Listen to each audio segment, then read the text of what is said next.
Joining us now to review some of the headlines of today's newspapers from around the world is Arise News analyst Emmanuel Efeni. Good morning, Emmanuel. Good morning, Ruben. Your voice needs some hot coffee. No. Cold morning. You need some White hot coffee. Or Lipton, or tea, if you will. Maybe honey. Yeah, okay. Maybe some pep-up. Good morning, Rufai. Morning, Good morning, Victoria. Tundu MQ Abiola. Is this a Motekun? It is. The Motekun look on a black... okay, let's leave that. I think you should. I will. Now let's start the review with this day, Nigeria's newspaper of record. The lead story, finally, PDP ditches zoning, throws presidential ticket open. Well, the chairman of the committee, Samuel Otom, governor of Benue State, is saying, well, PDP has not ditched zoning. They have not thrown it open. The committee has only made a recommendation to the National Executive Council of the party. And when that body meets, the neck meets, then the position of the party will be known. But enough snippets from that meeting to indicate that the party is tilting towards throwing open its ticket for aspirants from all zones to vie for.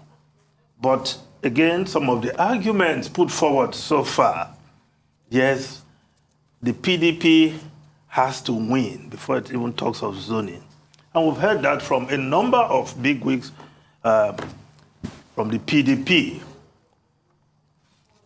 Even Nyesom Wike, the governor of Rivers State, who has declared his intention, has said PDP is thinking of winning the election.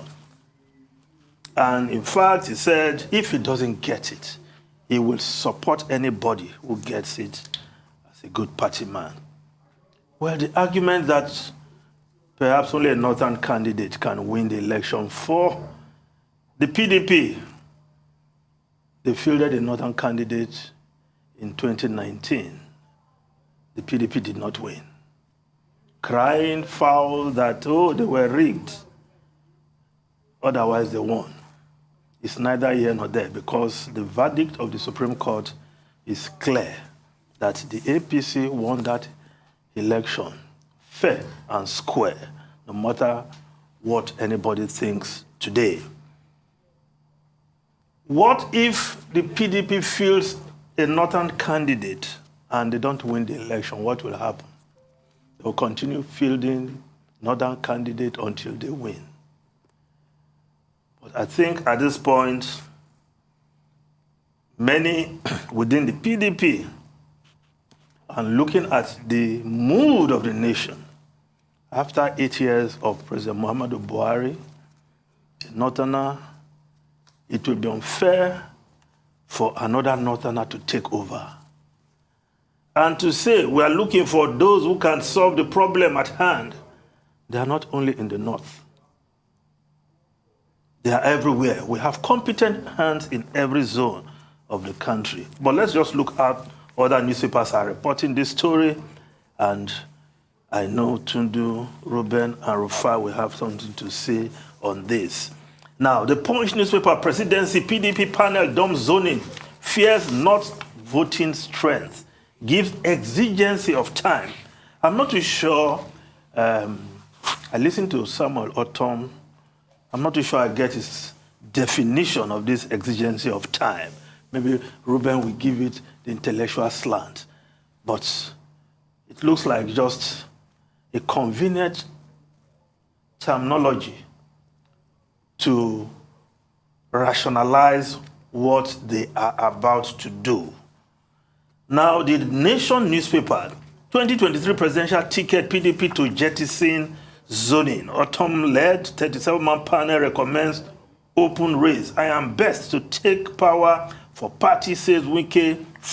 Fayose, I am in the race for president.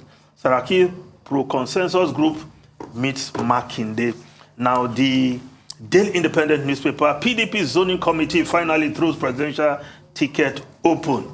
While Daily Sun, 2023, PDP dashes South's hope, throws presidential ticket open. Ohaneze, Middle Belt Forum, Kokori, others react. Group tells APC to zone ticket to Southeast. Now, the New Telegraph newspaper, 2023 presidency, it's open contest for aspirants, the PDP. Now, other stories in other newspapers. The Guardian newspaper, why Kaduna is vulnerable to attacks despite military presence. Military raids, terrorists raid military base, kill 17 soldiers in Kaduna. Reps Amici service chiefs meet, pledge to turn tide on insecurity. Nigeria bleeding, says Tinubu. Army, we are reviewing security architecture to bridge gaps, build truth, resolve. Vanguard newspaper, shock as terror attack on army base claims 17 soldiers. The Daily Trust, insecurity.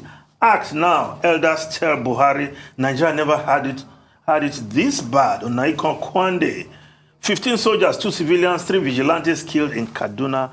Bandits can be wiped out in 6 months. Ex-generals, we are reviewing our tactics. Army. Now the Leadership newspaper, 7 days after train attack, terrorists killed 15 soldiers in Kaduna. Nigeria bleeding, says Asiwaju Bola Ahmed Tinubu. Now the Business Day newspaper, bank customers groan over multiple charges. A growing number of bank customers in Nigeria have voiced concerns over what they describe as excessive charges on their transactions, threatening the country's financial inclusion drive. Yes, these days I just see all kinds of charges popping up on as alerts. Well, it's a problem, but Nigerians are complaining and may just decide to keep their money at home. But the banks also want to make profit. When they declare humongous profit, where is it coming from? These charges. Now, the foreign newspapers, quickly, the Times of London, Britain wants hypersonic missiles to counter Russia. The Times of London. While the Daily Telegraph is reporting, stop Putin or dissolve yourself, Zelensky tells United Nations. Ukraine leader calls for new Nuremberg trials as he attacks failure to halt invasion. The Wall Street Journal also reporting Zelensky asks UN to punish Russia. Ukraine leader calls for country to be ousted from Security Council over war crime charges. Well, Zelensky, the Ukrainian president, asking for what may never happen. Ruben Rufai and Tundu. Well, Emmanuel Efeni, I understand we've run out of time.